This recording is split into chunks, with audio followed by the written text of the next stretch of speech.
The Signal Corps in the American Civil War comprised two organizations: the U.S. Army Signal Corps, which began with the appointment of Major Albert J. Mayer as its first signal officer just before the war and remains an entity to this day, and the Confederate States Army Signal Corps, a much smaller group of officers and men, using similar organizations and techniques as their Union opponents. Both accomplished tactical and strategic communications for the warring armies, including electromagnetic telegraphy and aerial telegraphy. Although both services had an implicit mission of battlefield observation, intelligence gathering, and artillery fire direction from their elevated signal stations, the Confederate Signal Corps also included an explicit espionage function. The Union Signal Corps, although effective on the battlefield, suffered from political disputes in Washington, D.C., particularly in its rivalry with the civilian-led U.S. Military Telegraph Corps. Mayer was relieved of his duties as Chief Signal Officer by Secretary of War Edwin M. Stanton for his attempts to control all electromagnetic telegraphy within the Signal Corps. He was not restored to his role as Chief Signal Officer until after the war. U.S. Army Signal Corps. First Chief Signal Officer. The father of the U.S. Army Signal Corps was Major Albert J. Mayer, an Army surgeon with an interest in communications by sign language for the deaf and then in signaling over long distances with lightweight and simple-to-use equipment.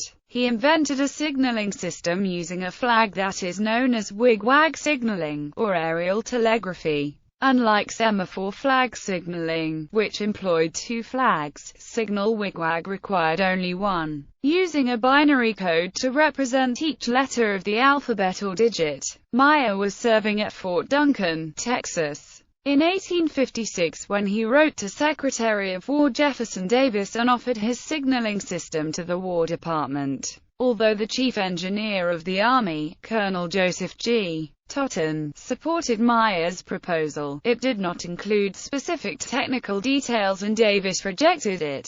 When John B. Floyd replaced Davis as Secretary of War in 1857, Totten reintroduced Mayer's proposal, and in March 1859, a Board of Examination was formed in Washington, D.C. The board, presided over by L.T. Cole, Robert E. Lee, was not enthusiastic about the proposal, judging it suitable only as a secondary means of communications over short distances. But it did recommend further testing. Mayer began testing in April 1859 at Fort Monroe, Virginia, and then New York Harbor, West Point, New York, and Washington, D.C. One of Mayer's principal assistants was Second Lieutenant Edward Porter Alexander, the future Confederate signal engineer and artillery officer. They were able to communicate at distances up to 15 miles, and Mayer reported to the War Department that the tests had exceeded anticipation. He recommended that the Army adopt his signaling system and that he should be placed in charge of it.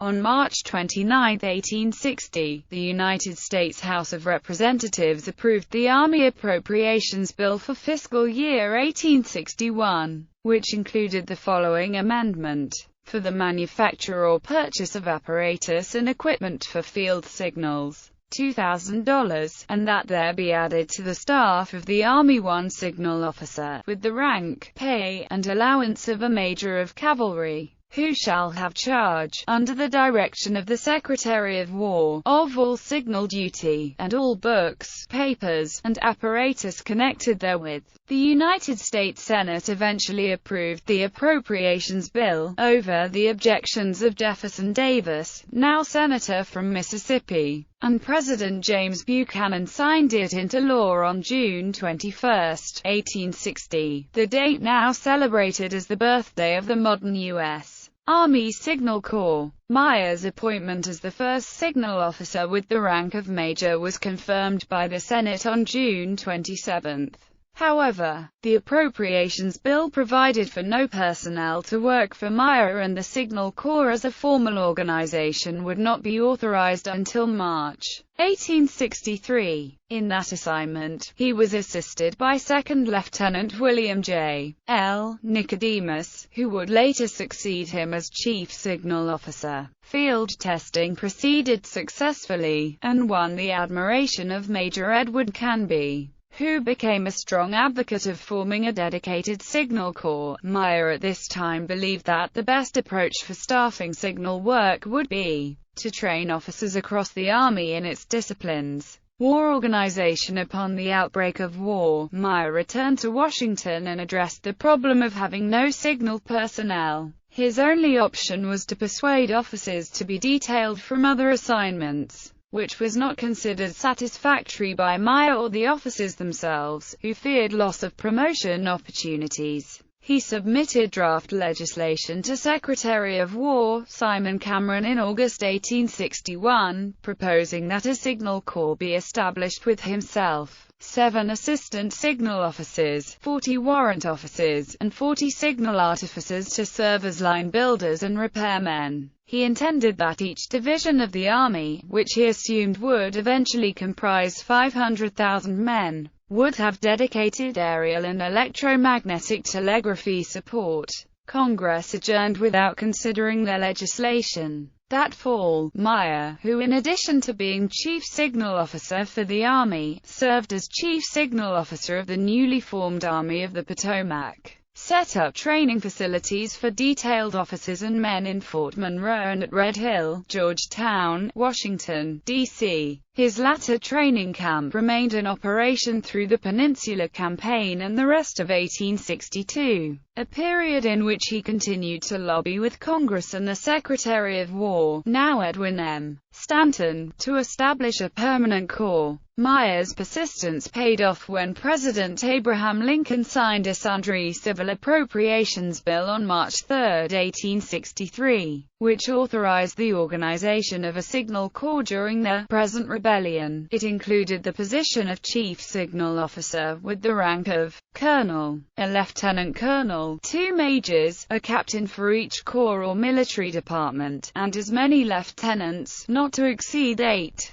per corps or department as the President deemed necessary. Each officer was provided 1 sergeant and 6 privates. Meyer was appointed to the position of Chief Signal Officer and the rank of Colonel by Secretary Stanton on April 29, but his appointment could not be immediately confirmed by the Senate, which was in recess. Although Meyer interpreted his appointment to include control over electromagnetic telegraphy, a rival organization emerged. The U.S. Military Telegraph Corps employed civilian telegraph operators, with supervisors who received military commissions in the Quartermaster Department, under the general management of Anson Stager, a former official of the Western Union Telegraph Company. In February 1862, Lincoln took control of the nation's commercial telegraph lines, which were then used by Stager's organization. Secretary Stanton, a former director and attorney for the Atlantic and Ohio Telegraph Company, understood the technical and strategic importance of telegraphy and located the telegraph office directly next to his own in the War Department. One of his biographers described the operators as Stanton's little army, part of his own personal and confidential staff. Meyer began a campaign to supersede this organization by proposing the purchase of equipment to form telegraph trains in the Signal Corps, to provide mobility for telegraph operators supporting armies on the move.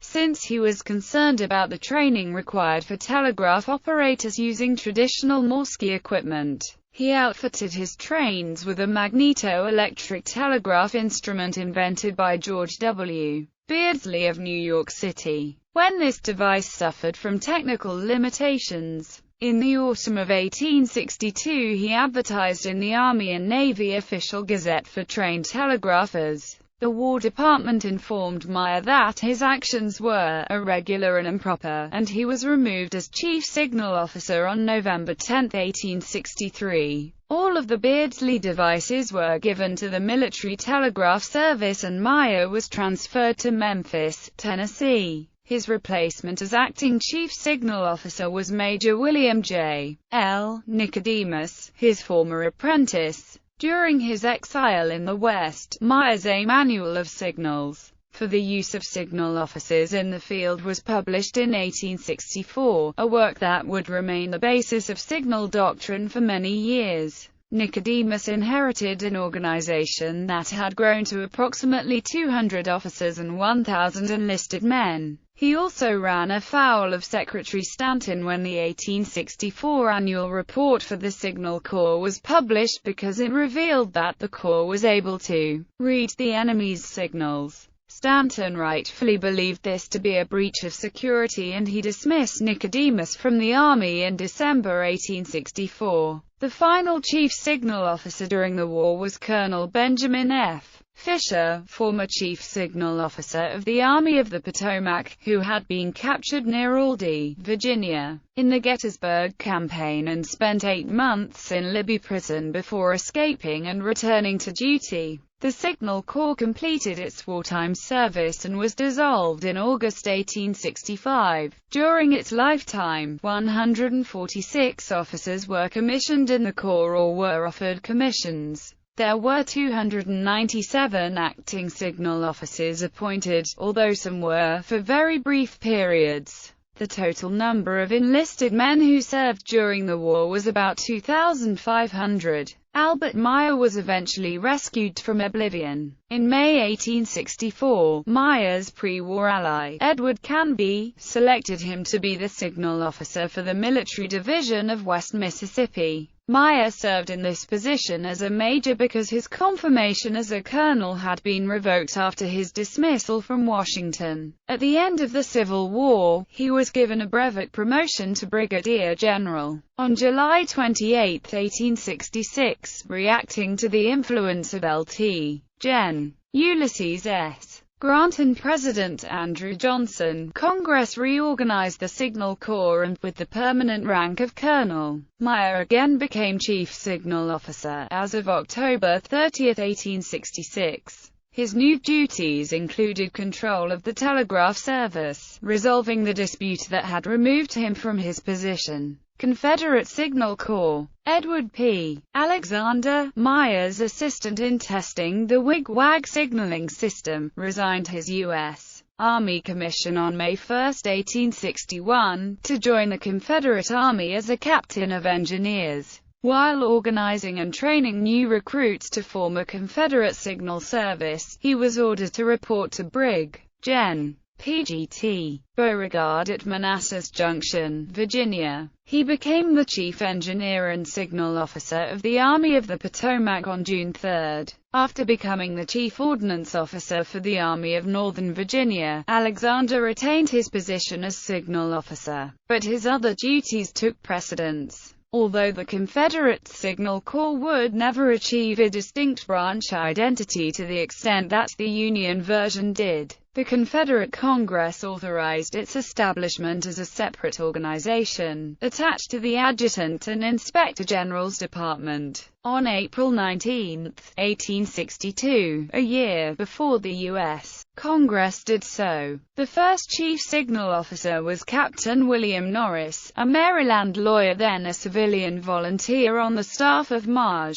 Gen. John B. Magruder. The Corps under Norris was organized to consist of 1 major, 10 captains, 20 lieutenants, 20 sergeants, and 1,500 men detailed from all branches of the service. A signal officer was authorized for the staff at each corps and division. The Confederate Signal Corps performed duties and utilized equipment very similar to their northern counterparts, with some exceptions. Electric telegraphy was not used in tactical battlefield communications due to shortages of telegraph wire and trained operators. Their aerial telegraphy was performed with similar flags, but with slightly modified codes and movements from the Meyer methods. Unlike the Union Signal Corps, however, the Confederate Signal Corps also was chartered to conduct espionage for the South.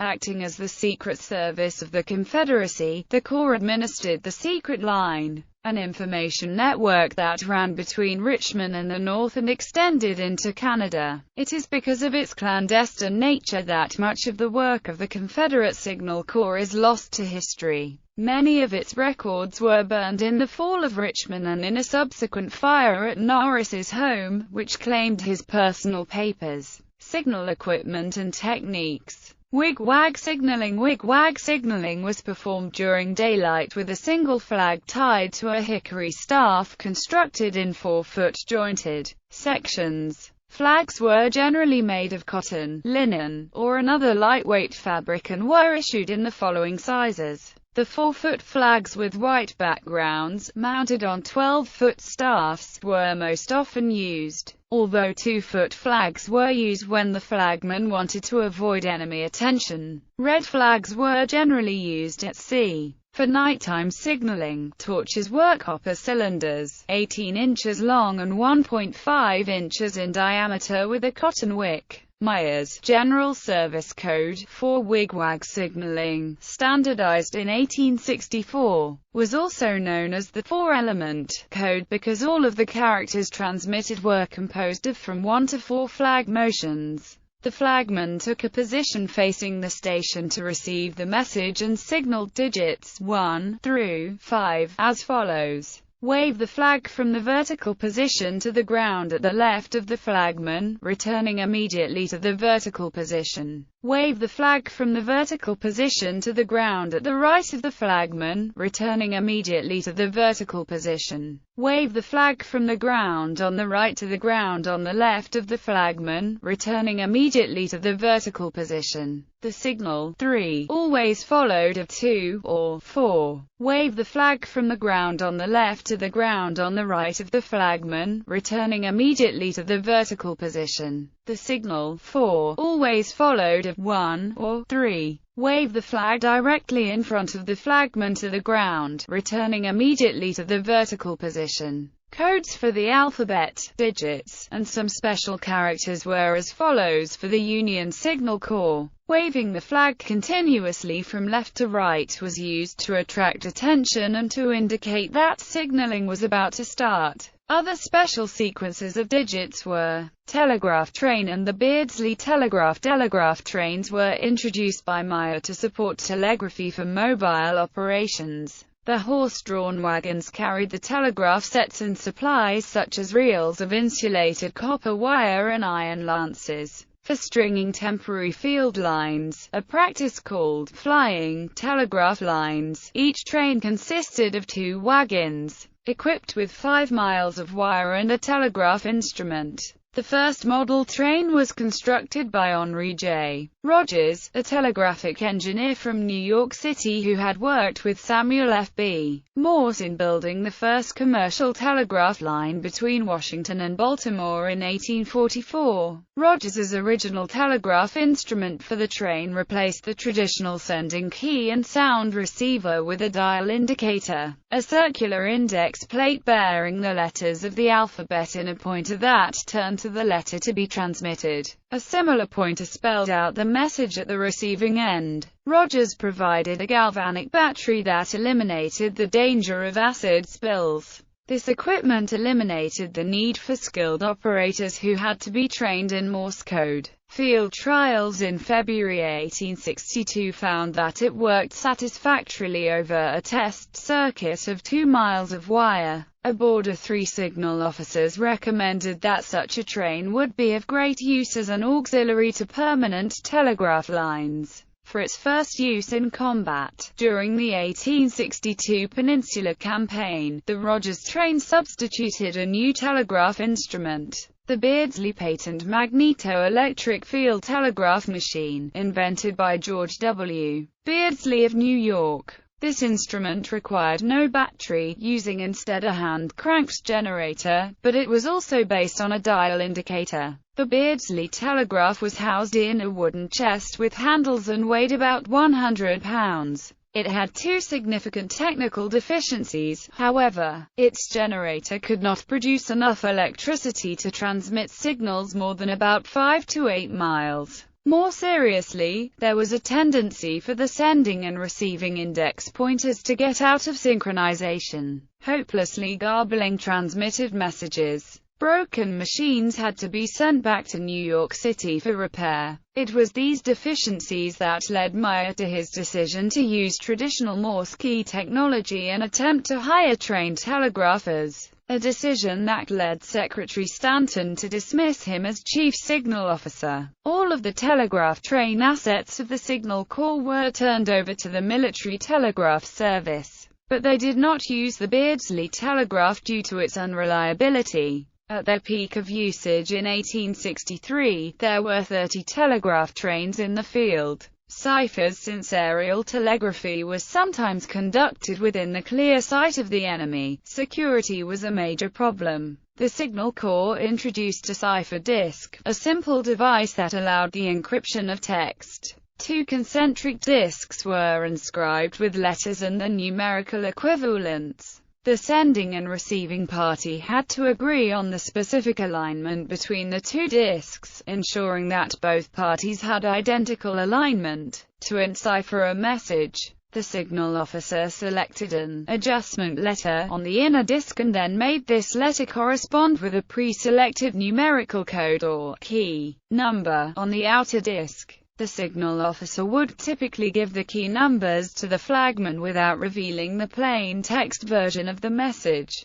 Although this method of encryption was primitive by modern standards, there is no record that the Confederates ever deciphered a Union message that had been processed in this manner. A more complex system in which 4 concentric disks were used was invented by Sergeant Francis M. Metcalf and modified by Captain Lemuel B. Norton, but it did not receive widespread adoption.